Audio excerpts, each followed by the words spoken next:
जोहार दर्शक बंधु गार्गी न्यूज इंडिया के आमे आपण समस्त को स्वागत करुचु। आज आमर चर्चार विषय होची हीराखंडर हीरा माने प्राचीन संबलक अंचल हीरा, संबलपुर हीरा, हीराखंडर हीरा आउ कोहिनूर हीरा। इतिहास गोटे एंता जिनिस है जेनटा सिलट थी लिखिदेमा आ फिर मेटेदेमा नहीं हुए। इतिहास गोटे अंचल मुकसाक्षी है। आ इतिहास जे लेख्सी ताके गभीर अध्ययन करवाके पड़सी, गवेषणा करवाके पड़सी, जुक्ति आ प्रामाणिकता ये सबू देवाके पड़सी। जेनता आमर संबलपुर इतिहास ऐतिहासिक शिवप्रसाद दास लिखिछन। 1924 मसीहारू गवेषणा तक आरंभ है। प्राय 35 वर्ष रु अधिक समय धरिकरी से गवेषणा करले। आउ संबलपुर इतिहास सेरा खाली संबलपुर इतिहास नुहे, सारा पश्चिम ओडिशा, छत्तीसगढ़ ये सबू अंचल गोटे दस्तावेज है। किंतु शिवप्रसाद दास भी तंकर अभिमत रे लिखिछन जे एटा असंपूर्ण है। फिर आगामी दिन रे सम धर्म समस्ते आसबे और फिर इताके आगे नेबे। जितेबाला आज आम चर्चा करमा हीराखंडर हीरा कि संबलपुर हीरा, गोटे समय थिला भारत सारा पृथ्वी थी ये हीरा कारबार थी तार प्राधान्य रही। पृथ्वीर सबु देश के भारत रु हीरा जाउथला। आ भारत रु हीरा बेले सेथि फिर गोटे प्राधान्य रहुथला आमर संबलपुर अंचल हीरा। संबलपुर नु कोहिनूर हीरा जाइछे बोली करी भी कहा जायसी आउ प्रामाणिकता अच्छी। संबलपुर शहर रु टिके ऊपर के महानदी रे हीराकुद जलभंडार तैयारी कराहीचे। जिते जलभंडार नाई थाई शह शह वर्ष आगु से गोटे हीराकुद बोले गोटे कूद थिला। आ सेनु बहुत दुर्मूल्य हीरा बाहरी जेनटा कि विभिन्न अंचल को जाइछे। से हीरा लगी विभिन्न समय आम इतिहास के देखमा अनेक परिव्राजक, अनेक राजदूत संबलपुर के आइछन हीरा कारबार करवार लाई। गोटे समय थी महानदी रे जलपथ रे इन जिनसपत्र जाउथला, कहीं रोम तक जाउथला। एंता कि ये संबलपुर हीरा, भारत हीरा रोम तक जाइछे। आसनु आमर बणिक माने हीरा देकरी सुना नहीं करी आसुथिले। आ गोटे एंता समय आसला रोम रो पतन भी हो जाउची। तो सर तो आम चर्चा करमा आगे। तेबे आज हीराखंडर हीरा, कोहिनूर हीरा और एंता अनेक जिनस हीरा को नहीं करी ये चर्चा करवार लगी आमर गहन रे गवेषक डॉक्टर विभुदत्त प्रमोद कुमार मिश्र उपस्थित अछन। से गोटे बही लिखिछन, गभीर अध्ययन करी करी प्राय से 131टा सहायक पुस्तक से अध्ययन करिछन। बहुत अंचल को जाइछन। तार संगे 31टा मैगजीन आउ तार आलेख्य ये सब के भी से अध्ययन करिछन। राति धर के से नाई सुई आई बही को से रचना करिछन। गोटे ऐतिहासिक दस्तावेज है हीराखंडर हीराखणी। डॉक्टर मिश्र आपण को आज आम स्वागत करुचु आज चर्चा के। तो चर्चाटा आम आरंभ करमा संबलपुर हीराखणी लगी गोटे प्राचीन तार इतिहास रही से बाबद रे टिके आम दर्शक मान को पहला जनामा। देखो जेनता कि आप पहला ही कहले न जे हीराटा हूँ भारत रे सबू बहुत आगु मिली आसुला एवं खाली भारत रे ही मिलूला। 1824 मसीहा पर्यंत 1724 मसीहा पर्यंत हीराटा केवल भारत में मिलता। ता परवर्ती अवस्था ब्राजिल रे मिलला एवं दक्षिण आफ्रिका रे मिलला। किंतु सेते दिन पर्यंत हीरा पाइबार के हेले भारत के आसबार के पड़ूला कि भारत रु ही मिलूला। तेणु जेते परिव्राजक आइसन समस्ते जे भारत के आइसे हीरा विषय निश्चय लिखी। आउ राजा माने भी दूत प्रेरण कर हीरा केन्ता कर पाइमु। आ तार सहित बहुत गुड़े युद्ध ये हीरा ये धन संपत्ति पाइबार लगी भी भारत रे होइछि। तेणु हीरा भारत जेहेतु गोटे यूनिक प्रोडक्ट थिला तेणु हीरार इतिहास ସାଙ୍ଗରେ ଭାରତର ଇତିହାସ ଜଡ଼ିତ ହେଇକି ରହିଛି। ଆଉ ସେନ୍ତା ଦେଖମା ବେଲେ ଭାରତ ଯେନ୍ ସମ୍ବଲପୁରର ହୀରା ଏଇଟା ହେଉଛି ସବୁଠୁ ପ୍ରାଚୀନ ହୀରା ଖଣି ବୋଲି ଧରାଯାଏସି ଯେନ୍ଟାକି ଆଜି ପର୍ଯ୍ୟନ୍ତ ବି ଆକ୍ଟିଭ୍ ଅଛି। ଏବେ ବି ଆମେ ଶୁଣୁଛୁ କେନୁ କି ଗୋଟେ ହୀରା ପାଇ ମହାନଦୀର ବିଭିନ୍ନ ଜାଗାରେ ହୀରା ମିଳିଯାଉଛି। ତ ଏଇଟାର ଦସ୍ତାବେଜ ଇଂରେଜମାନେ ଲେଖିଛନ୍। ଆଉ ସବୁଠୁ ପ୍ରାଚୀନ ଯେତେ ରତ୍ନଶାସ୍ତ୍ର ମାନେ ଅଛି, ବହୁତ ଗୁଡ଼ିଏ ରତ୍ନଶାସ୍ତ୍ର ଅଛି। ଅଗସ୍ତି ମତ, ଚଣ୍ଡେଶ୍ୱର କୃତ, ରତ୍ନ ଦର୍ପଣ, ବହୁତ ପ୍ରକାର 15-20 ପ୍ରକାର ମୁଁ ବହିରେ ମୁଁ ଦେଇଛେ। ସେଇଥିରେ ସବୁଥିରେ ହୀରା କେନ୍ କେନ୍ ଜାଗାରେ ମିଳିଛି ବୋଲି ଲେଖା ହେଇଛି। ଆଚ୍ଛା ଡକ୍ଟର ମିଶ୍ର, କୌଟିଲ୍ୟଙ୍କ ଅର୍ଥଶାସ୍ତ୍ରରେ ବି ଏଇଟା ଉଲ୍ଲେଖ ରହିଛି। ହଁ ନିଶ୍ଚୟ। ଆମେ ଯେତେ ଗୁଡ଼ିଏ ରତ୍ନଶାସ୍ତ୍ର ତ ବର୍ଣ୍ଣନା ଅଛି, ତାର କାଳ ଆମେ ଜାଣିନାହିଁ, କିନ୍ତୁ କୌଟିଲ୍ୟଙ୍କ କାଳ ଆମେ ଜାଣିଛୁ। ସେଇ ଦୃଷ୍ଟିରୁ ଆମେ କୌଟିଲ୍ୟଙ୍କ ଅର୍ଥଶାସ୍ତ୍ରରେ ଯେନ୍ ବର୍ଣ୍ଣନା ଅଛି ଇନ୍ଦ୍ର ବାନକ, ସେଇଟା କଳିଙ୍ଗର ହୀରା ବୋଲିକରି ତାର ଅନେକ ଟୀକାକାର, ଯେଉଁ ଟୀକାକାର ମାନେ ଚତୁର୍ଥ ଶତାବ୍ଦୀରେ ତାର ଟୀକା ଲେଖିଛନ୍, ସେମାନେ ବି କହିଛନ୍। ତ ସେଇଟାକେ ଆମେ ସବୁଠୁ ପୁରୁଣା ଦସ୍ତାବେଜ ହିସାବରେ ଆମେ ଗ୍ରହଣ କରିପାରମା। ତ କୌଟିଲ୍ୟଙ୍କ ଅର୍ଥଶାସ୍ତ୍ରରେ ଯେନ୍ତା କହିଛି ଆମ ଇନ୍ଦ୍ର ବାନକରେ ହୀରା ମିଳୁଥିଲା। ତ ଇନ୍ଦ୍ର ବାନକକେ ନେଇକରି ବହୁତ ଦ୍ୱନ୍ଦ୍ୱ ଅଛି, କିନ୍ତୁ ପ୍ରକୃତିରେ ଦେଖବାର୍କେ ଗଲେ ଇନ୍ଦ୍ର ବାନକରେ ଯେ ଇନ୍ଦ୍ର କୁହାଯାଇଛି ଏଇଟା ହେଉଛି କୁଟଜ ବା କୁରେ ବୃକ୍ଷର ଗୋଟେ ସଂସ୍କୃତ ନାଁ। କୁରେ ବୃକ୍ଷ, ଇନ୍ଦ୍ର ବାନକ ମାନେ ଇନ୍ଦ୍ର ବନ, କୁରେ ବୃକ୍ଷର ବନ। ଏବଂ ତାର ଆଉ ଗୋଟେ ସଂସ୍କୃତ ନାଁ ହେଉଛି କାଳିଙ୍ଗକ। ଇନ୍ଦ୍ରର ଆଉ ଗୋଟେ ନାଁ ହେଉଛି କାଳିଙ୍ଗକ। କାଳିଙ୍ଗକ ମାନେ କଳିଙ୍ଗରେ ସେଟା ମିଳୁଥିଲା। ଆମେ ଜାଣିଛୁ ସମ୍ବଲପୁର ଅଞ୍ଚଳରେ ବହୁତ କୁରେ ବୃକ୍ଷ ଅଛି ଏବଂ କୁରେ ବୃକ୍ଷ ଆମର ସଂସ୍କୃତି ଜଡ଼ିତ ଅଛି। ଯେହେତୁ ଏଇଟା କଳିଙ୍ଗର ଗୋଟେ ୟୁନିକ୍ ଅଞ୍ଚଳ ଯେଉଁଠିକି ହୀରା ମିଳୁଥିଲା, ତ ସେଇ ଦୃଷ୍ଟିରୁ ଆମେ ସନ୍ଦେହରେ କହିପାରମା ଯେ ଇନ୍ଦ୍ର ବାନକ ଯେଉଁ ହୀରା ଖଣି କଥା କୌଟିଲ୍ୟଙ୍କ ଅର୍ଥଶାସ୍ତ୍ରରେ କୁହାଯାଇଛି ସେଟା ଇ ସମ୍ବଲପୁର ହୀରା ଖଣିକେ ନେଇକରି କୁହାଯାଇଛି। କାରଣ ହୀରା ଖଣିଟା ବହୁତ ଗୁଡ଼ିଏ ନେଇତେ, ବହୁତ ଜାଗାରେ ଆଜି ବି ନାଇଁନ, ମାନେ ସମ୍ବଲପୁରୀ ମିଳୁଥିଲା ମାନେ ତାର ଆମେ ତାହାକେ ବିଶ୍ୱାସ ଯୋଗ୍ୟ ଆମ ପାଖରେ ପ୍ରମାଣ ଅଛି।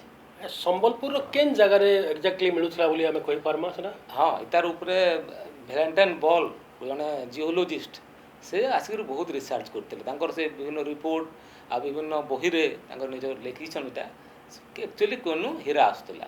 ସେ ରିସର୍ଚ୍ଚ କରିକରି ଜାଣିଲେ ଯେ ହୀରାକୁଦରୁ ଉପରକେ ହୀରା ନାଇଁ ମିଳୁଥାଏ। ଆଚ୍ଛା, ମାନେ ଛତିଶଗଡ଼କୁ ନାଇଁ ମିଳୁଥାଏ। ତାପରେ ସେ ଜାଣିଲେ ଯେ ନାଇଁ ଇବ୍ ନଦୀରେ ବି ନାଇଁ ମିଳୁଥାଏ।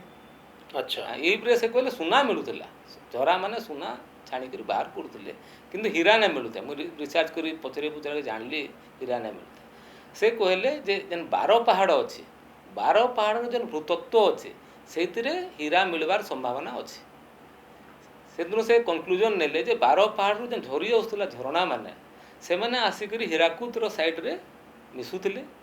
ଏବଂ ହୀରାକୁଦ କାହିଁ ଇମ୍ପୋର୍ଟାଣ୍ଟ ଥିଲା, ହୀରାକୁଦରେ କ'ଣ ହେଉଥିଲା ସେ ଲେଖିଛନ୍ ଯେନ୍ଟା, ହୀରାକୁଦ ଗୋଟେ କୁଦ ଥିଲା ଏବଂ ଖରା ଦିନରେ ଯେତେବେଳେ ପାଣି କମି ଯାଉଥିଲା ତ କିଛି ଲୋକ କୁଦର ଗୋଟେ ସାଇଡ଼୍କେ ବନ୍ଦ କରିଦେଉଥିଲେ, ମାନେ ନଦୀର ଆଡ଼ି ଦେଇ ଦେଉଥିଲେ ଆଉ ପାଣିକି ଡାଇଭର୍ଟ କରି ଆଉ ଗୋଟେ ଚ୍ୟାନେଲ୍ରେ ବାହାର କରିଦେଉଥିଲେ। ତେଣୁ ସେ ପୁରା ଶୁଖି ଯାଉଥିଲା।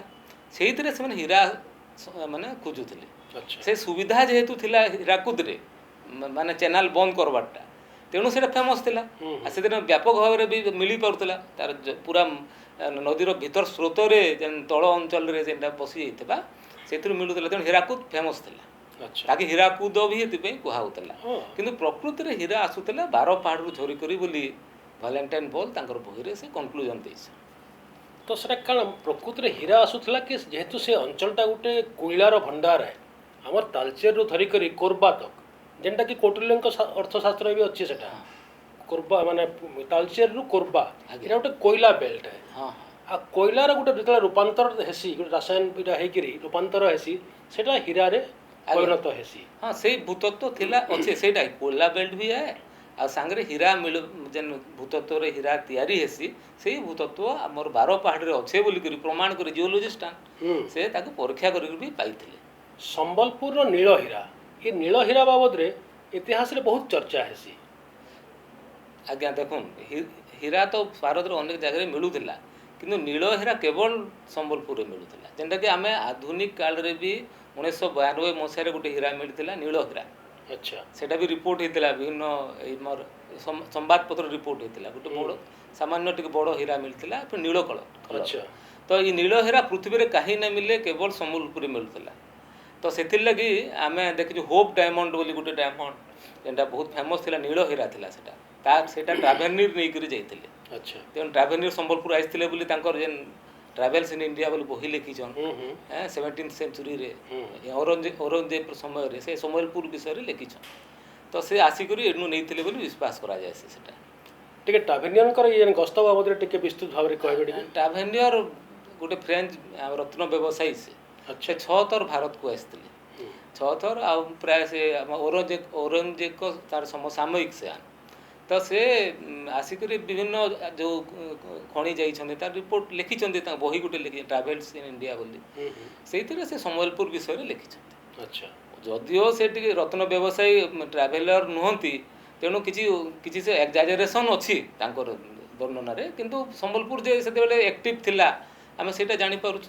ଆଚ୍ଛା ସେଇ ଯେଉଁ 6 ଥର ଭାରତ ଆସିଛନ୍ତି, 6 ଥର ଭିତରେ ସମ୍ବଲପୁର କେତେ ଥର ଆସିଥିବେ? ସମ୍ବଲପୁର ଥରେ ଆସିଛନ୍ତି ବୋଲି ସେ ଲେଖିଛନ୍ତି। ଆଚ୍ଛା ଆଉ ଗୋଟେ ରତ୍ନ ରହସ୍ୟ ଗ୍ରନ୍ଥ ବୋଲି ଗୋଟେ ରହିଛି, ଯେଉଁଟା ବଙ୍ଗଳା ଗ୍ରନ୍ଥଟିଏ, ସେଟା ଗୋଟେ ମଣି ପରୀକ୍ଷା ବୋଲି ଗୋଟେ ଛୋଟିଆ କ୍ଷୁଦ୍ର ଆଲେଖ୍ୟ ରହିଛି, ସେ ବାବଦରେ ଟିକେ କହିବେ।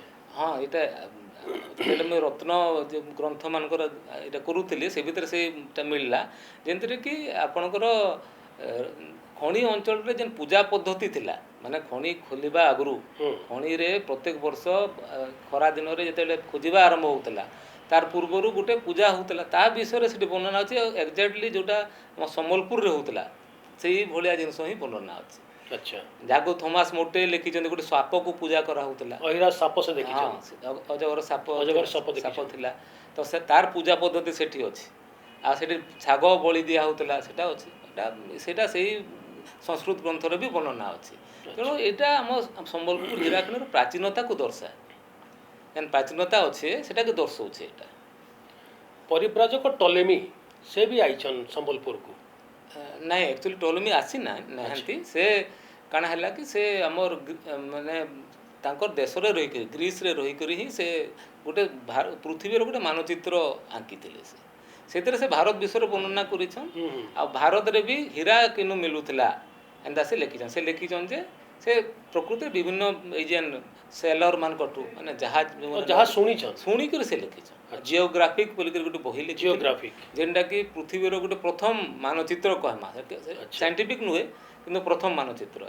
ସେଇଥିରେ ସେ ହୀରା ମିଳୁଥିବା ଜାଗା ବିଷୟରେ ଭାରତରେ ସେ ଲେଖିଛନ୍ 3ଟା ଜାଗା। ଗୋଟେ ଲେଖିଛନ୍ ଆଦାମାସ ନଦୀ, ଦ୍ୱିତୀୟ ହେଉଛି ସମ୍ବଳକ, ଆଉ ତୃତୀୟ ହେଉଛି ସବରାଇ ଅଞ୍ଚଳ। ଆଚ୍ଛା ମୁଁ ଏଇଠୁ ଆଲୋଚନା କରି ଦେଖିଛେ ବହୁତ ଗୁଡ଼ିଏ ଲେଖକ, ପୁରୁଣା ଲେଖକଙ୍କର ମତ ବି ଉଦ୍ଧୃତ କରିଛେ ଯେ ପ୍ରକୃତିରେ ମନଦ ବୋଲିକରି ବହୁତ ଲୋକ ମହାନଦୀ କହେସନ୍, ସେଟା ନୁହେଁ। ଆଦାମାସ ନଦୀ ହିଁ ମହାନଦୀ। କାଁ କରିକି ଆଦାମାସର ଅର୍ଥ ହିଁ ହେଉଛି ହୀରା। ଆଚ୍ଛା ଗ୍ରୀକ୍ ଭାଷାରେ ହୀରାକୁ ଆଦାମାସ କହସନ୍। ସେଥିର୍ଲାଗି ଯେନ୍ଟା ମହାନଦୀକି ହୀରା ନଦୀ ବୋଲି କହୁଥିଲେ, ଯେହେତୁ ସେଥିରେ ହୀରା ମିଳୁଥିଲା। ଆଚ୍ଛା ଆଚ୍ଛା ତାପରେ ସମ୍ବଳକ କଥା ଲେଖା ହେଇଛି। ଆଉ ସବରାଇ ଅଞ୍ଚଳ ହେଉଛି ସେଇ ଆଦାମାସ ନଦୀର ଉପର ଅଞ୍ଚଳଟା, ତାକେ ଲାଗିଥିବା ଅଞ୍ଚଳ, ଯେନ୍ଟାକି ଆମେ ପ୍ରକୃତିରେ ଆମେ କହିପାର୍ମା ଯେ ବୁର୍ଲା ଅଞ୍ଚଳ ଯେନ୍ଟା ଉତ୍ତର ଅଞ୍ଚଳ ଯେଉଁଟା ରହିଛେ, ଯେନ୍ ଅଞ୍ଚଳରେ କି ଆମେ ହୀରା ଆକ୍ଚୁଆଲି ମିଳୁଥିଲା ବୋଲି ବଲ୍ ଲେଖିଛନ୍, ଯେନ୍ ଆସୁଥିଲା ବୋଲି। ତ ସେଇ ଅଞ୍ଚଳଟାକେ ସବରାଇ ଅଞ୍ଚଳ କହୁଥିଲା। ପ୍ରକୃତିରେ ସମ୍ବଲପୁର ହୀରା ଖଣିକେ ହିଁ ନିର୍ଦ୍ଦେଶିତ ଟଲେମି କରିଛନ୍। ପରବର୍ତ୍ତୀ ଅବସ୍ଥାରେ ଗିବନ ଫଲ୍ ଅଫ୍ ଆମର ଯେନ୍ ରୋମାନ ଏମ୍ପାୟାରରେ ଲେଖିଛନ୍ ଯେ ସୌମେଲପୁରରୁ ହିଁ ରୋମକି ହୀରା ଯାଉଥିଲା। ସୌମେଲପୁରକୁ ଆମେ ସମ୍ବଲପୁର ବୋଲି କହିପାରିବା। ହଁ, ସେ ଅପଭ୍ରଂଶ। କାରଣ ବହୁତ ଗୁଡ଼ିଏ ହୀରା ଖଣି ତ ନାଇଁ ଥାଇ ଭାରତରେ। ସମ୍ବଲପୁର ଗୋଟେ ହିଁ ହୀରା ଖଣି ଥିଲା। ତ ଗିବନ ଯେନ୍ କହିଛନ୍ ସମ୍ବଲପୁରରୁ ଯେ ପୁରା ପ୍ରାମାଣିକ ଭାବରେ 2ୟ ଶତାବ୍ଦୀକେ ଯାଉଥିଲା, ସେଟା ସମ୍ବଲପୁର ହିଁ ଯାଉଥିଲା। ସମ୍ବଲପୁରରୁ ଆପଣ ଯେନ୍ଟା କହିଲେ ମହାନଦୀ ଦେଇକରି ଉପକୂଳକେ ଯାଉଥିଲା। ସେନୁ ଫେର୍ ଆମର ଯେଉଁ ଗୋଟେ ପୁରୁଣା ଟ୍ରାଡ଼ିସନ୍ ରୋମକୁ ଗୋଟେ ଆମର ସାଧବମାନଙ୍କର ଥିଲା, ତା ମାଧ୍ୟମରେ ଇଆଡ଼େ ସିଂହଲକେ ବି ଯାଉଥିଲା, ସିଆଡ଼ୁ ଫେର୍ ରୋମକେ ବି ଯାଉଥିଲା। ଟଲେମି ଯେନ୍ଟା ଲେଖିଛନ୍ ସେ ଆସି ନାହିଁ, ଭାରତକୁ ଆସି ନାହିଁ, ସମ୍ବଲପୁରକୁ ନାହିଁ ଆସି, ସେ ଶୁଣିକରି ଜନଶ୍ରୁତି କିମ୍ବଦନ୍ତୀ ଆଉ ଯେନ୍ ଆମର ବଣିକମାନେ ସାଧବମାନେ ଯେନ୍ ଯାଉଛନ୍ ଇ ଏରିଆରୁ, ତାଙ୍କନୁ ଯାହା ଶୁଣିକରି ସେ ଲେଖିଥିବେ। ତ ସେଥିରେ କିଛି ମାତ୍ରାରେ ତ ଅତିରଞ୍ଜିତ ବି ଥାଇପାରେ, ଯେହେତୁ ସେ ଆଖିରେ ଦେଖି ନାହିଁ, କାନରେ ଖାଲି ଶୁଣିଛନ୍। ହଁ, ନିଶ୍ଚିତ ଭାବେ ଆମେ ଇତିହାସ ସେଥିରୁ ତ ଆମେ ବହୁତ ଗୁଡ଼ିଏ ପ୍ରମାଣ ନେଇକରି ଆମେ ଗୋଟେ ନିଷ୍କର୍ଷରେ ପହଞ୍ଚିଛୁ। ବହୁତ ଅତିରଞ୍ଜନ ଅଛି। ଏନ୍ତା ଅତିରଞ୍ଜନ ଦେଖୁନ୍, ଯେନ୍ତା କି ବହୁତ ଗୁଡ଼ିଏ କାହାଣୀ, ଆମର ସିନ୍ଦବାଜର କାହାଣୀ ସେଥିରେ ଅଛେ। ଏ ଭାରତର ହୀରା ଖଣି ଉପରେ ଗୋଟେ ଅଛେ ଯେ ସେଥିରେ ଲୋକମାନେ ଗୋଟେ ଉପତ୍ୟକା ଥିଲା, ସେଥିରେ ଲୋକମାନେ ମାଂସ ଏନ୍ତା ଫିକି ଦେଉଥିଲେ ସେଇଟା ମାଂସ ଯାଇକରି ହୀରା ଉପରେ ପଡ଼ୁଥିଲା ତାକୁ ଏ ଚିଲ ମାନେ ଉଠେଇକରି ଆଣିଲେ ତା ପଛରେ ଦୌଡ଼ି ଦୌଡ଼ି କରି ଲୋକ ଯାଉ ସେଠି ସାପମାନଙ୍କର ଥିଲା ସେଠିକି ଲୋକ ଯାଇ ନାଇଁ ପାରୁଥାଏ ଏନ୍ତା ଗୋଟେ କାହାଣୀ ଭାରତକୁ ନେଇକରି ଅଛି ଏନ୍ତା ବହୁତ ଚୀନରେ ଅଛି ଏନ୍ତା ଇ କାହାଣୀଟା ତ ବହୁତ ଜାଗାରେ ଅଛି ଏ ଗୋଟେ ହୀରା ଉପତ୍ୟକା ଭାରତରେ ଥିଲା ଯେନୁକି ସାପମାନେ ରହୁଥିଲେ ଆଉ ଯେନୁ ମାନେ ମାଂସ ଫିକିକରି ଲୋକ ଆଣୁଥିଲେ ଏଇଟା ସବୁ ସଭ୍ୟତାରେ ପ୍ରାୟ ଥିଲା ପ୍ରକୃତରେ ଦେଖିବାକୁ ଗଲେ ସମ୍ବଲପୁର ଲାଗି ସେଇଟା ପୁରା ଯଥାର୍ଥ ଏ ବାର ପାହାଡ଼ ଅଞ୍ଚଳରେ ସେଇଟା ଆମର ଏମିତି ବଳି ଦିଆ ହେଉଥିଲା ଆମର ବି ସେଠି ସାପ ରହୁଥିଲେ ଆପଣ ସାପ ପୂଜା କରା ହେଉଥିଲା ଆଦିବାସୀ ଜନଜାତି ଏଇଟାକେ ଅତିରଞ୍ଜିତ ହେଇକରି ଗୋଟେ ଷ୍ଟୋରି ହେଇଯାଇଛି ସାରା ପୃଥିବୀର ସବୁ ସଭ୍ୟତାରେ 1000 ବର୍ଷ ଧରିକରି ଆଗରୁ ତ ଗୋଟେ ଚମତ୍କାର ଷ୍ଟୋରି ପିଲାମାନଙ୍କୁ ଶୁଣାବା ପାଇଁ ଏଇ ତାର ମୂଳ ଉତ୍ସଟା ହେଉଛି ମାନେ 10% ଯଦି ସତ୍ୟତା ଥିବ 90% ଅତିରଞ୍ଜିତ ହେଇକରି ଏ ସମ୍ବଲପୁର ହୀରାଖଣିର ଯେ ବଳି ପ୍ରଥା ଆଉ ସାପ ପୂଜାକୁ ନେଇକରି ଅତିରଞ୍ଜିତ ହେଇକରି ସେଇ ଜିନିଷଟା ହେଇଯାଇଛି ନାଇଁ ବଳି ପ୍ରଥା ତ ଆମର ସମଲେଶ୍ୱରୀ ମନ୍ଦିରରେ ବି କିଛି ସମୟ ପର୍ଯ୍ୟନ୍ତ ଥିଲା ଆମେ ଯାହା ଦେଖୁଛୁ ସମ୍ବଲପୁର ଇତିହାସରେ ଆଚ୍ଛା ସମ୍ବଲପୁର କିଛି ସମୟ ଲାଗି କିଛି ଶହ ବର୍ଷ ଲାଗି କଲଚୁରୀ ବଂଶୀୟଙ୍କ ଅଧୀନରେ ଥିଲା ଶାସନରେ ଥିଲା ଯେନ୍ଟା ଆମେ ଗୋଟେ ଏପିସୋଡ଼ରେ ଆମେ ଆଲୋଚନା କରୁଥିଲୁ ରାମପାତ ରାମପାତଟା କଲଚୁରୀ ବଂଶ ସମୟରେ ସେଟା ହେଇଛି ବୋଲିକିରି କିଛି ଲୋକ କହୁଛନ୍ କିନ୍ତୁ ଐତିହାସିକ ଡକ୍ଟର ଶଶାଙ୍କ ଶେଖର ପଣ୍ଡା କହିଲେ ନାଇଁ ସେଟା ଯେତେବେଳେ ରାମପାତରେ ଯଜ୍ଞ ହେଇଛେ ଆଉ ସେଟା କରାହେଇଛି ସେଟା ଚୌହାନ ରାଜବଂଶର ଆରମ୍ଭ ହେଇଥିଲା ତେବେ କଲଚୁରୀ ରାଜବଂଶୀୟ ଯେମାନେ ରତନପୁର ଛତିଶଗଡ଼ ମଧ୍ୟପ୍ରଦେଶ ରତନପୁରରେ ତାଙ୍କର ମୂଳ ଥିଲା ତାଙ୍କର ଆସନା ଅପ୍ ଟୁ ଆମର ସୋନପୁର ତକ ତାଙ୍କର ବିସ୍ତାର କରିଥିଲେ ତାଙ୍କ ପିରିୟଡ଼ରେ ଆମର ହୀରାଖଣିର କେମିତି ସମ୍ପର୍କ ଥିଲା ଦେଖୁଁ ବଡ଼ ମଜାଦାର କଥା ହେଉଛି ସମ୍ବଲପୁର ଗୋଟେ ବର୍ଡ଼ର ଅଞ୍ଚଳରେ ଥିଲା ଆଉ ହୀରାଖଣିଟା ଗୋଟେ ଲୋଭନୀୟ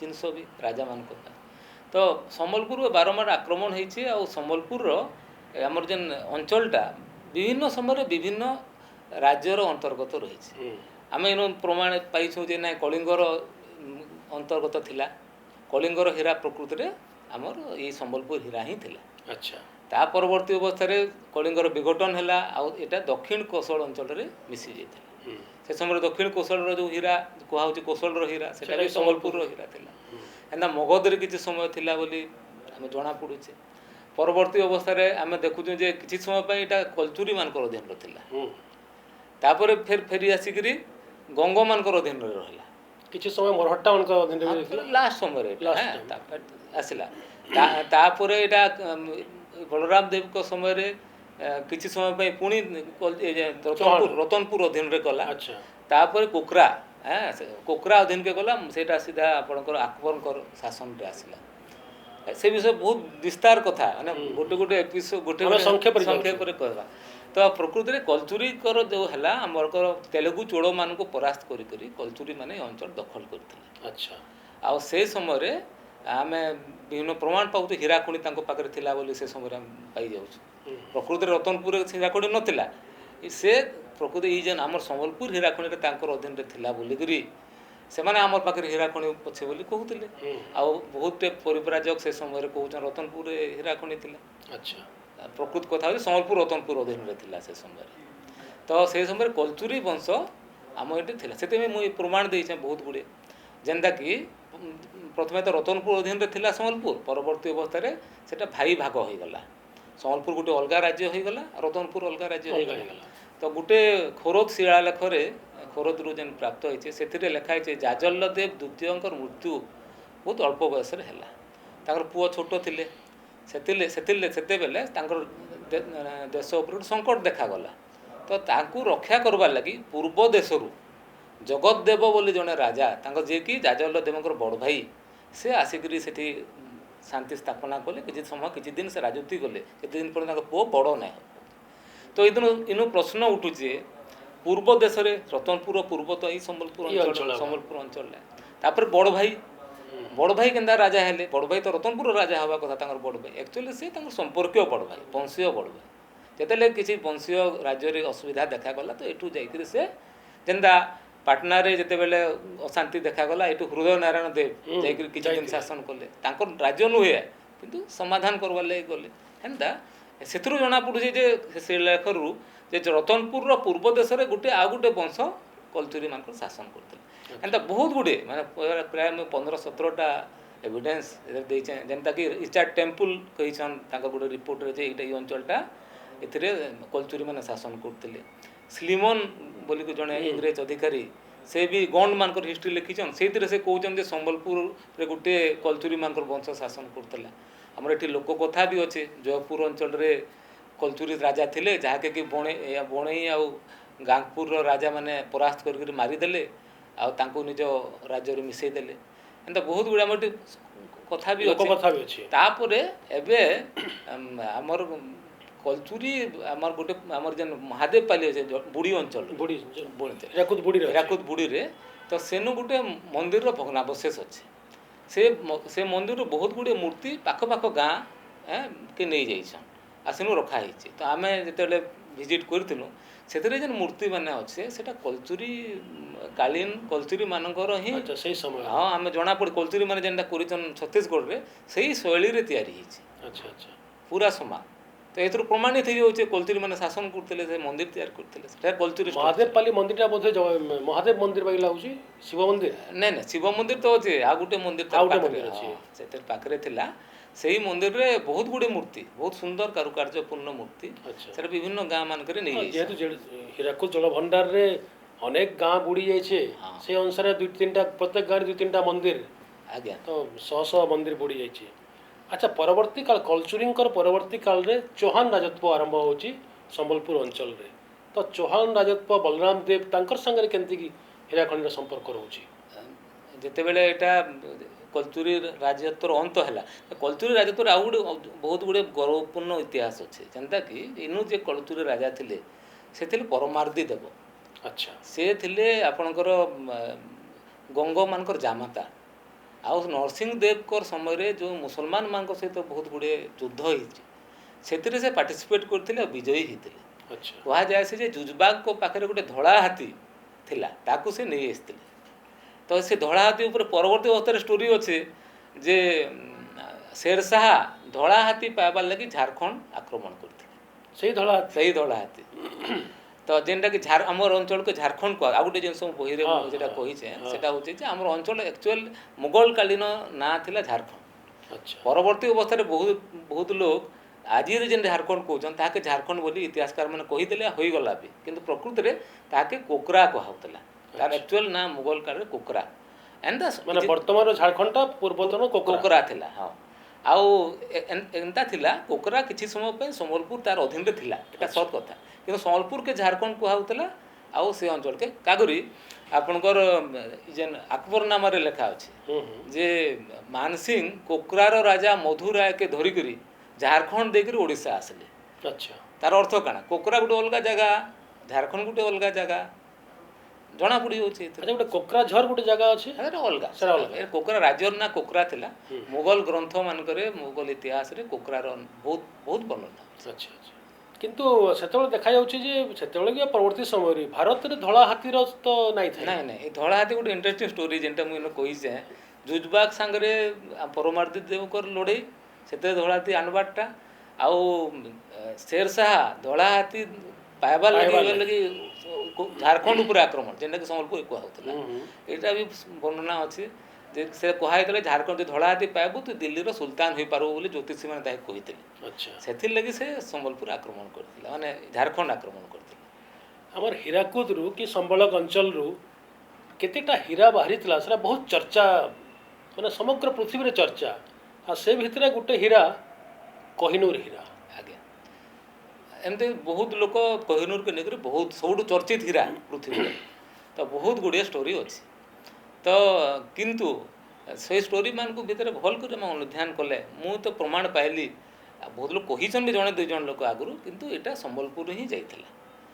ତାର ଦେଖୁନ୍ ତାର ବିଷୟରେ ସାରା ପୃଥିବୀରେ ବହୁତ ଲୋକ ଆଲୋଚନା କରୁଛନ୍, ଆଜି ବି ହେଉଛି। ତ ପହଲା କଥା ହେଉଛି ଯେ ଯେନ୍ କୋହିନୂର ହୀରା କେନ୍ ହୀରା? 2ଟା ବଡ଼ ହୀରା କଥା ମୋଗଲ କାଳରେ ଆମେ ଜାଣିଛୁ। ଗୋଟେ ହେଉଛି ବାବର ନାମାରେ ଗୋଟେ ବର୍ଣ୍ଣନା ଅଛି। ବାବର ଯେତେବେଳେ ଇବ୍ରାହିମ ଲୋଧି ବିପକ୍ଷରେ ଆଗ୍ରାରେ ଆକ୍ରମଣ କରିଥିଲେ ସେ ସମୟରେ ଗୋଟେ ହୀରା ତାଙ୍କୁ ମିଳିଥିଲା। ତାଙ୍କୁ ଦେଇଦେଲେ ସେଟା ଆପଣଙ୍କର ବିକ୍ରମାର୍କ ବିକ୍ରମଜିତ, ଗ୍ୱାଲିୟରର ରାଜା ବିକ୍ରମଜିତ, ତୋମର ବଂଶର ରାଜା। ସେ ସେ ମରି ଯାଇଥିଲେ କିନ୍ତୁ ତାଙ୍କର ଯେନ୍ ପରିବାର ଯେତେବେଳେ ଆଗ୍ରାରେ ରହୁଥିଲେ ତ ସେମାନେ ନିଜକୁ ବଞ୍ଚେଇବା ସର୍ତ୍ତରେ ଆମକୁ ଛାଡ଼ି ଦିଅନ୍ତୁ ଏଇ ସର୍ତ୍ତରେ ସେମାନେ ଗୋଟେ ହୀରା ଗିଫ୍ଟ କରିଥିଲେ, ହୁମାୟୁନକୁ ଗିଫ୍ଟ କରିଥିଲେ, ଯେନ୍ଟାକି ସେ ଆଣିକିରି ବାବରଙ୍କୁ ପ୍ରେଜେଣ୍ଟେସନ୍ ଦେଲା। ସେଇଟା ଗୋଟେ ବହୁତ ବଡ଼ ହୀରା ଥିଲା। ଆଉ ସେନୁ ଲେଖା ହେଇଛି ଯେ ଏଇଟା 320 ମିସାକଲ୍ ତାଙ୍କର ଆରବି ଇଏରେ ମିସାକଲ୍ର ହୀରା ଥିଲା। ଆଉ ସେଥିରେ ସେ ଲେଖିଛନ୍ ଯେ ଏଇଟା ପୂର୍ବରୁ ସୁଲତାନ ଆଲାଉଦ୍ଦିନ ଏଇଟା ତାଙ୍କ ପାଖରେ ଥିଲା। ଆଉ ସେ ଲେଖିନେଇ ଯେ କେନ୍ତା କରି ସେ ଆଇଲା ବିକ୍ରମଜିତ ପାଖେ ସେଟା ନାଇଁ ଲେଖି ସେ, କିନ୍ତୁ ସେଟା ଏତ୍କି ଜିନିଷ ସେ ବାବର ନାମରେ ଲେଖା ହେଇଛି। ଆଚ୍ଛା, ପରବର୍ତ୍ତୀ ଅବସ୍ଥାରେ ଆମେ ଦେଖୁଛୁ ଇ ଟ୍ରାଭେନିର ଆପଣଙ୍କର ଔରଙ୍ଗଜେବଙ୍କର ତାଙ୍କର ଯେ ଖଜଣାଖାନା ଦେଖିବାର ସେ ସୁଯୋଗ ପାଇଥିଲେ। ସେ ଦେଖିଥିଲେ ସେଥିରେ ସେ ଗୋଟେ ବଡ଼ ହୀରା ଦେଖିଥିଲେ ଯାହାକି ସେ ଲେଖିଛନ୍ତି ଯେ ସେଇଟା 319.5 ମିସାକଲ୍ର ଗୋଟେ ହୀରା। ଆଉ ସେନୁ ଲେଖିଛନ୍ ଟ୍ରାଭେନିର ଲେଖିଛନ୍ ଯେ ମୀର ଜୁମଲା ତାଙ୍କର ଗୋଟେ ସୁବେଦାର ସେଟା ସେ କୁଲ୍ଲୁର ହୀରା ଖଣିରୁ ଆଣିକରି ତାହାକୁ ଗିଫ୍ଟ ଦେଇଥିଲେ କାହାକୁ? ଔରଙ୍ଗଜେବକୁ। ଆଚ୍ଛା, ତ ଦୁଇ ପ୍ରକାର ମତ ହେଲା, କିନ୍ତୁ ହୀରା ଜଣାପଡ଼ୁଛି ଗୋଟେ, କାରଣ ବାବରର 320 ମିସାକଲ୍ ଏଇଟା 319.5 ମିସାକଲ୍ ପାଖାପାଖି ଗୋଟେ ହୀରା ହିଁ ହେଇଥିବ। ଏତେ ବଡ଼ ବଡ଼ ହୀରା ଦୁଇଟା ତ ଆମେ ନାଇଁ ଜାଣୁ। ତେଣୁ ପରବର୍ତ୍ତୀ ଅବସ୍ଥାରେ ରିସର୍ଚ୍ଚର ମାନେ ଆଲେକ୍ଜାଣ୍ଡାର କନିଂହାମ୍ ୟାର ବଢ଼ିଆ ତାର ବ୍ୟାଖ୍ୟା କରିଛନ୍ତି। ସେ କହିଛନ୍ତି ଦୁଇଟା ହୀରା ଏନ୍ତା ବଡ଼ ବଡ଼ ହୀରା ସମାନ ହେବାର ସମ୍ଭାବନା ନାଇଁନ। ପ୍ରକୃତିରେ ଯେ ଟ୍ରାଭେନିର ଯେନ୍ କହିଛନ୍ତି ଯେ ଏଇଟା କୁଲ୍ଲୁର ହୀରା ଖଣିରୁ ମିଳିଥିଲା, ମୀର ଜୁମଲା ଆଣିକରି ଦେଇଥିଲେ, ଏଇଟା ଭୁଲ ହେ। ଯେନ୍ ହୀରାଟା ବାବର ଆଣିଥିଲେ ସେଇ ହୀରା ହିଁ ଏଟା ହେ। ଆଉ ମୀର ଜୁମଲା ପ୍ରକୃତିରେ ମୁଇଁ ରିସର୍ଚ୍ଚ କରିଛେଁ, ସେଥିରୁ ଜଣାପଡ଼ିছে ଗୋଟେ ଅନ୍ୟ ରତ୍ନ ପଥର ଗୋଟେ ଆଣିକରି ତାଙ୍କୁ ଦେଇଥିଲେ, ଦାମିକା ରତ୍ନ ପଥର, କିନ୍ତୁ ହୀରା ନାଇଁ ଦେଇଥାଏ ସେଟା କହିଲେ। ଦୁଇ ନମ୍ବର କଥା ହେଉଛି ସେ କହିଲେ ଯେ ଆମେ ଜାଣିଛୁ ଯେ ବାବରଙ୍କର ସମୟରେ କୁଲ୍ଲୁର ହୀରା ଖଣି ଆବିଷ୍କୃତ ନାହିଁ ହେଇଥାଏ। ତ ବାବରଙ୍କ ସମୟରେ କୁଲ୍ଲୁରରୁ ପାଇବାରଟା କିଛି କୌଣସି ପ୍ରଶ୍ନ ହିଁ ନାଇଁନ। ତ ସେଇ ଜିନିଷଟା ଗଲା। ତା ପରବର୍ତ୍ତୀ ଅବସ୍ଥାରେ ଆମେ ଦେଖସୁଁ ଯେ ତାପରେ କେନ୍ତା ବିକ୍ରମଜିତ କେନ୍ତା କରି ପାଇଲା ତାହେଲେ। ଆଉ ସେଥିରୁ ସେ ନିଜେ ଆଲେକ୍ଜାଣ୍ଡାର କନିଂହାମ୍ ଲେଖିଛନ୍, ମୁଇଁ ଭାବୁଛେଁ ସେ ବୋଧେ ରାଣା କୁମ୍ଭଙ୍କର ସହଯୋଗୀ ହେଇଥିବେ। ରାଣା କୁମ୍ଭ ଆଲାଉଦ୍ଦିନଙ୍କ ଠାରୁ ବହୁତ ଲୋକ କାଣା ଭାବସନ୍ ଯେନ୍ ବାବର ଆଲାଉଦ୍ଦିନ ଲେଖିଛନ୍ ସେ ଆଲାଉଦ୍ଦିନ ଖିଲିଜି ଦିଲ୍ଲୀର ସୁଲତାନ। ଆଉ ସେଥିରୁ ସେମାନେ ଭାବସନ୍ ଦିଲ୍ଲୀର ସୁଲତାନ କାକତୀୟ ବଂଶକୁ ଆକ୍ରମଣ କରିଥିଲେ ୱାରାଙ୍ଗଲ, ସେଇଥିରୁ ବୋଧେ ପାଇଥିବେ। କିନ୍ତୁ ଆଲେକ୍ଜାଣ୍ଡାର କନିଂହାମ୍ ବୋଲଛନ୍ ନାଇଁ, ସେ ଆଲାଉଦ୍ଦିନ ଆକ୍ଚୁଆଲି ଦିଲ୍ଲୀର ସୁଲତାନ ଆଲାଉଦ୍ଦିନ ଖିଲିଜି ନୁହେଁ, ସେ ମାଲବାର ସୁଲତାନ ଆଲାଉଦ୍ଦିନ ଖିଲିଜି। ମାଲବାରରେ ଆଉ ଜଣେ ଆଲାଉଦ୍ଦିନ ଥିଲେ ଯିଏକି ସବୁ ଆକ୍ରମଣ କରିଥିଲେ। ତାଙ୍କର ମହମ୍ମଦ ଖିଲିଜି ବି ତାଙ୍କର ନାଁ ଥିଲା, ଆଲାଉଦ୍ଦିନ ଖିଲିଜି ବି ନାଁ ଥିଲା ତାଙ୍କର। ତ ତାଙ୍କର ଯେନ୍ ସିକ୍କା ସେ ପଠେଇଥିଲେ ସେ ଆଲାଉଦ୍ଦିନ ଖିଲିଜି ବୋଲି ଲେଖା ହେଇଥିଲା। ତ ସେ କହୁଛନ୍ତି ତାଙ୍କର ଅଧୀନରେ ଆକ୍ଚୁଆଲି ସେ ହୀରାଟା ଥିଲା ଏବଂ ସେ ପରାସ୍ତ ହୋଇଥିଲେ ରାଣା କୁମ୍ଭଙ୍କ ଦ୍ୱାରା। ଯେହେତୁ କୁମ୍ଭଙ୍କର ସହଯୋଗୀ ହେଇଥିବେ, ଯେହେତୁ ରାଜପୁତ ମାନେ ପରସ୍ପର ସହଯୋଗ କରୁଥିଲେ, ତ ସେଇ ଦୃଷ୍ଟିରୁ ବୋଧେ ରାଣା ଏ ଯେନ୍ ଆଲାଉଦ୍ଦିନ ଖିଲିଜିଙ୍କ ଠାରୁ ରାଣା କୁମ୍ଭଙ୍କ ପାଖେ ଯାଇଥିବା ସେ ତାଙ୍କୁ ପୁରସ୍କାର ଦେଇଥିବେ ସହଯୋଗ କରିଥିବେ ବୋଲିକିରି। ଆଉ ସେଟା ବୋଧେ ଥିବା ଆପଣଙ୍କ ପାଖରେ, ସେ ତାର ଷ୍ଟୋରି ବାହାର କଲେ। ତ ଏବେ ଆମେ ଦେଖ୍ମା ଏତ୍କି ତ ସେ କହିଛନ୍, କିନ୍ତୁ ପ୍ରକୃତିରେ ଆଲାଉଦ୍ଦିନ ଖିଲିଜି କିଛି ବଡ଼ ହୀରା ସମ୍ବଲପୁର ଅଞ୍ଚଳରୁ ପାଇଥିଲେ, ଯେନ୍ଟାର ଇତିହାସ ଅଛି। ହିଷ୍ଟ୍ରି ଅଫ୍ ମାଲୱାରେ ଆମେ ପାଇସୁଁ ଯେ ସେ ଆଲାଉଦ୍ଦିନ ଖିଲିଜି ଥରେ ସେ ଯେନ୍ ମହମ୍ମଦ ଖିଲିଜି ଯେ ମାଲୱାର ରାଜା, ସେ ଏକ୍ସପେଡ଼ିସନରେ ବାହାରିଲେ ଆଉ ସୁରଗୁଜା ରାଜ୍ୟରେ ପହଞ୍ଚିଲେ। ସମ୍ବଲପୁର ଦେଇକି ଯାଇଥିବେ? ସମ୍ବଲପୁର ଦେ ନାହିଁ, ସେ ଅଲଗା ରାସ୍ତାରେ। ତ ସେଇଠି ସୁରଗୁଜା ରାଜାଙ୍କ ପାଖରେ ପହଞ୍ଚିଲେ ଯେତେବେଳେ ସେ ତାଙ୍କୁ ଆସିକରି ତାଙ୍କୁ ଶରଣଗତ ହେଲା ଆଉ କହିଲା ଆଜ୍ଞା ମୋର୍ନୁ କାଣା ପାଇବେ, ଆପଣ ଯିବେ ବୋଲେ ରତନପୁର ରାୟପୁର ଯାଉଁ, ତାଙ୍କର ଅଧୀନରେ ଗୋଟେ ହୀରା ଖଣି ଅଛି, ଆପଣ ହୀରା ପାଇବେ ତାକୁ। ତ ସେ ତାପରେ ସେଇଠୁ ତାର ସୈନ୍ୟ ଧରିକରି ଆସିଲେ, ବାଟରେ ଏନ୍ତା ପହଞ୍ଚିଲେ କି ଇମାନେ ନିଜର ଆଡ଼ୁ ନେଇକରି ହାତୀ ଆଉ ହୀରା, ଗୋଟେ ବଡ଼ ହୀରା ଆଉ କିଛି ବଡ଼ ହୀରା ତାକେ ଗିଫ୍ଟ କଲେ। ଆମେ ଜାଣସୁଁ ଇତିହାସର ଇରୁ ମୁଇଁ ଇ ବହିରେ ହିଁ ଅଛେ ଯେ ସେ ସମୟରେ ଯେନ୍ ସମୟ କଥା 1441 କଥା କୁହାହେଉଛି, ସେ ସମୟରେ ସମ୍ବଲପୁର ରତନପୁର ଅଧୀନରେ ହିଁ ଥିଲା, ସେଇ କଲଚୁରୀ ଅଧୀନରେ ଥିଲା। ତ ଏଇ ହୀରା ହିଁ ଯାଇଥିଲା ତାଙ୍କ ପାଖେ, ସେଇଟା ମାଲୱାର ପାଖେ ଯାଇଥିଲା, ମାଲୱାରରୁ ଯାଇଥିଲା ସେଇଟା ରାଣା କୁମ୍ଭଙ୍କ ପାଖେ, ରାଣା କୁମ୍ଭଙ୍କ ବିକ୍ରମଜିତଙ୍କ ପାଖେ, ବିକ୍ରମଜିତରୁ ବାବରଙ୍କ ପାଖେ ଯାଇଥିଲା। ଆଚ୍ଛା, ଏଇ ଯେନ୍ ହୀରାକୁଦ, ଏଇ ହୀରାକୁଦ ନାଁଟା ଆମେ କେତେ ଶହ ବର୍ଷ ଆଗରୁ ପାଇପାରୁଛୁ? ହୀରାକୁଦ ତ ଆକ୍ଚୁଆଲି ଇଂରେଜ ମାନଙ୍କ ଡକୁମେଣ୍ଟରେ ହିଁ ଆମେ ବର୍ତ୍ତମାନ ତ ପାଇଛୁ। ଆଚ୍ଛା, ଲିଖିତ ବହୁତ ଭାବରେ। ପୁରୁଣା 1700 ସମୟରୁ ପାଇଛୁ ହୀରାକୁଦ ବୋଲି ଲେଖିଛୁ। ତ ସେଇ ସମୟରେ ଅଛି, ଇଂରେଜ ମାନଙ୍କର ଦସ୍ତାବେଜରେ ଅଛି ସେଟା। କିନ୍ତୁ ବାକି ଯେନ୍ ପରିବ୍ରାଜକ ଗୁଡ଼ାକ ଆଇସନ୍ ତାଙ୍କର ସେଥିରେ ହୀରାକୁଦ ବୋଲି ଅଲଗା ବାବଦ ସମ୍ବଲପୁର ଲେଖିଛନ୍ ସବୁ। ସମ୍ବଲପୁର ଲେଖିଛନ୍, ଟ୍ରାଭେଲର ସମ୍ବଲପୁର ସମ୍ବଲପୁର ବି ଲେଖା ହେଇଛି। ଲେଖିଛନ୍। ବହୁତ ଜାଗାରେ ଆମର ଯାତାୟାତର ବେଶୀ ସୁବିଧା ତ ନାଇଁ ଥାଏ। ଆମ ଏଇଟା ବି ଜଙ୍ଗଲ ପରିପୂର୍ଣ୍ଣ ଏରିଆ ଥିଲା, ବହୁତ ଇଏ ଥିଲା, ଦୁର୍ବାର ଥିଲା। ପ୍ରକୃତିରେ ଏଇ ବହିରେ ମୁଁ ଲେଖିଛେଁ ଯେ ମୋଗଲ ମାନେ ସମ୍ବଲପୁର ଅଧିକାର କରିଥିଲେ, ଯଦିଓ ଏଇଟା ଲେଖିଛେଁ ଏଇଟା ଅଧା ସତ। ଆଚ୍ଛା, କାରଣ ସେମାନେ ଯଦିଓ ଅଧିକାର କରୁଥିଲେ ସମ୍ବଲପୁର ରାଜାମାନେ କେବେ କର ନାଇଁ ଦେଉଥିଲେ। ସେମାନେ କହୁଥିଲେ, ଦାବି କରୁଥିଲେ ଆମର ମାନେ ସେମାନେ ବସତ ସ୍ୱୀକାର ନାଇଁ କରିଥାଏ, କିନ୍ତୁ ସେମାନେ ଦାବି କରୁଥିଲେ। ମଝିରେ ମଝିରେ ତାଙ୍କର ସୈନ୍ୟ ପଠାଉଥିଲେ, କିନ୍ତୁ ପଠାଇଲେ ଏମାନେ କାଣା କରନ୍, ରାଜମହଲ ଛାଡ଼ିକି ଜଙ୍ଗଲକେ ପଲା। ଆଚ୍ଛା, ଆଉ ସେମାନେ ଟାକି ଜଙ୍ଗଲ ଭିତରେ ୱାରଫେୟାର ମଧ୍ୟ ଅଭ୍ୟସ୍ତ ନୁହେଁ। ତ ଏଇ ଯେନ୍ ଜଙ୍ଗଲ ଯାଇକରି ୱାରଫେୟାର କରବାଟା ଏଇଟା ସମ୍ବଲପୁର ବହୁତ ପ୍ରାଚୀନ କରିଲା ସୁରେନ୍ଦ୍ର ସାହେବ ପରବର୍ତ୍ତୀ ସମୟରେ ଏଇଟା ପ୍ରାଚୀନ ପଦ୍ଧତି। ମୋଗଲ ସାଙ୍ଗରେ ବି ଏଇ ପଦ୍ଧତିରେ ଲଢ଼େଇ କରୁଥିଲେ। ସେମାନେ ଅପେକ୍ଷା କରବେ ଜଙ୍ଗଲରେ କରି ପାରନ୍ନେ ଫେରିଯିବେ। ଏଇଟା ଏଇ ସବୁ ଥିଲା। ଝଡ଼ ଆସିଲେ ନଈ ଯାଉଥିଲେ, ଫେର ଠିଆ ହେଇଯାଉଥିଲେ। ତ ଏଇ ମୋଗଲ ସମୟରେ ବି ନାମକୁ ମାତ୍ର ସେମାନେ ମୋଗଲ ଅଧୀନରେ ଥିଲେ, କିନ୍ତୁ ଆଚ୍ଛା ପରବର୍ତ୍ତୀ ସମୟରେ ଯଦି ଦେଖିବା ଆମେ ଆମର ଓଡ଼ିଶାର ଆରାଧ୍ୟ ଦେବତା ଜଗନ୍ନାଥଙ୍କ ସାଙ୍ଗରେ ବି ସମ୍ବଲପୁର ହୀରାର ବି ସମ୍ପର୍କ ଆସୁଛି। ଆଉ ଯେତେବେଳେ ବୋଧହୁଏ ବଳିଆର ସିଂ ଯାଉଛନ୍ ପୁରୀକୁ, ଆସନ କିଛି ତାଙ୍କର ଦେଖାଉଛନ୍, ସାହସିକତା ଦେଖାଉଛନ୍, ସେତେବେଳେ ତାଙ୍କୁ ହୀରାଖଣ୍ଡ ଛତ୍ରପତି ବୋଲିକରି ଉପାଧି ପ୍ରଦାନ କରାହେଉଛି। ସମ୍ବଲପୁର ରାଜାମାନେ, ଚୌହାନ ରାଜାମାନେ ବିଶେଷ କରି ତ ସବୁ ବୈଷ୍ଣବ ଥିଲେ, ଆଉ ଜଗନ୍ନାଥଙ୍କୁ ବହୁତ ଭକ୍ତି କରୁଥିଲେ। ବହୁତ ଜଣ ସମ୍ବଲପୁର ଯାଇଛନ୍ ବୋଲି ରେକର୍ଡ ମିଳୁଛି। ବଳିଆର ସିଂ ଯାଇଥିଲେ ରେକର୍ଡ ମିଳୁଛି। ଛତ୍ରସାୟା ଯାଇକରି ସେନୁ ତାଙ୍କର ଶେଷ ଜୀବନ ତ୍ୟାଗ କରିଥିଲେ। ତ ସେମାନେ ଯାଇକରି ଏଠୁ ହୀରା ଗିଫ୍ଟ କରୁଥିଲେ। ଆମେ ଜାଣିଛୁ ଯେ ଜଗନ୍ନାଥଙ୍କର ଚିତା ଲାଗି ହୁଏ, ଚିତା ଲାଗି ଅମାବାସ୍ୟାରେ ଚିତା ଲାଗି ହୁଏ। ସେଇ ଚିତା ଲାଗିରେ ଯେଉଁ ମଝିରେ ନାୟକ ହୀରା ଅଛି, ଆଚ୍ଛା, ସେଇ ହୀରାଟା ସୀତା ଭିତରେ ସେଇଟା ସମ୍ବଲପୁର ଯାଇଥିଲା। ଆଚ୍ଛା, ବୋଲେ ଲୋକ କଥା ବି ଅଛି, ଆଉ ସମ୍ବଲପୁର ଯାଇଥିଲା। ଆଉ ସେଇଟା ବର୍ଷ ସାରା ତାଙ୍କର ଲାଗି ରହେ। ସ୍ନାନ ପୂର୍ଣ୍ଣିମା ଦିନ ସେଇଟା ଅଲଗା ହୁଏ, ବର୍ଷ ସାରା ପିନ୍ଧନ୍ତି ସେଇଟା। ଆଉ କିନ୍ତୁ ସେଇଟାକୁ ନେଇକରି ବହୁତ ଗୁଡ଼ିଏ ଷ୍ଟୋରି ଅଛି। ମାନେ ଜଗନ୍ନାଥଙ୍କର ଗୋଟେ ତୃତୀୟ ନୟନ ଥିଲା, ଯେଟା ହୀରାର ଥିଲା, ଯାହାକି ବହୁତ ଲୋକ ଚୋରି କରିବାକୁ ଚେଷ୍ଟା କଲେ। ଟ୍ରାଭେଲରେ ଲେଖିଛନ୍, ବହୁତ ଗୁଡ଼ିଏ ବହିରେ ଲେଖା ହେଇଛି ହୀରାକୁ ନେଇକରି, ଜଗନ୍ନାଥକୁ ନେଇକରି। ତାପରେ ଆଉ ଗୋଟେ ଆମର ସମ୍ବଲପୁର ସହିତ ରିଲେସନ୍ ହେଉଛି ଯେ ଇ ଯେନ୍ କୋହିନୂରର ଶେଷ ଅଧିକାରୀ ଥିଲେ ରଣଜିତ ସିଂ। ସେ ଜୀବନର ଶେଷ ସମୟରେ ଏଇଟାକେ ପୁରୀ ମନ୍ଦିରକେ ଦାନ କରିଦେଇଥିଲେ, ରାଜା ରଣଜିତ ସିଂ। ତ ଦେଖୁନ୍ ଗୋଟେ ପ୍ରକାର ଗୋଟେ ରାଉଣ୍ଡ, ମାନେ ହୀରା ସମ୍ବଲପୁରରୁ ବାହାରି କରି ଫେର୍ ସେ ଆମର ସମ୍ବଲପୁର ଭୂମିକେ ଆମର ଫେରି ଆସିବାର ଗୋଟେ ଭଗବାନଙ୍କ ଲୀଳା ଥିଲା, ଯେଟା ହୋଇ ନାଇଁ ପାରିଲା। ଆଜି ବ୍ରିଟେନରେ ଅଛି, ସେଟା ସମ୍ଭାବନା ଅଛି ଆସିବାର। ସେଟା ସରକାରଙ୍କର ଉପରେ ନିର୍ଭର କରୁଛି, ଯଦି ଆମେ ବେଶୀ ପର୍ସ୍ୟୁ କରିପାରିବା। କାରଣ ଦେଖୁନ୍ ଇଂରେଜ ମାନେ ଯେଉଁ ପ୍ରକାର ଲୁଟ୍ କରିଛନ୍, ତାଙ୍କର ଭାରତକୁ ବହୁତ କିଛି ଦେବା କଥା, କମ୍ପେନସେସନ୍ ଦେବା କଥା। ଆଉ ସେ ଲୁଟ୍ ଭିତରେ ଗୋଟେ ବଡ଼ ଲୁଟ୍ ହେଉଛି ଗୋଟେ ନାବାଳିକ ଠାରୁ ସେମାନେ ଦାନ ନେଇଥିଲେ। ଦିଲ୍ଲୀପ ସିଂ ତାଙ୍କର ପୁଅ 12 ବର୍ଷର ଥିଲା, ରଣଜିତ ସିଂ, ସେଟାକୁ ସେମାନେ ରଣଜିତ ସିଂ କହିଲେ ମୁଁ ଆଖି ଆଗରେ ଏଇଟା ନେଇଯାଅ ଜଗନ୍ନାଥ ମନ୍ଦିରକେ, କିନ୍ତୁ ନ୍ୟାୟ ନିଆ ହେଲା।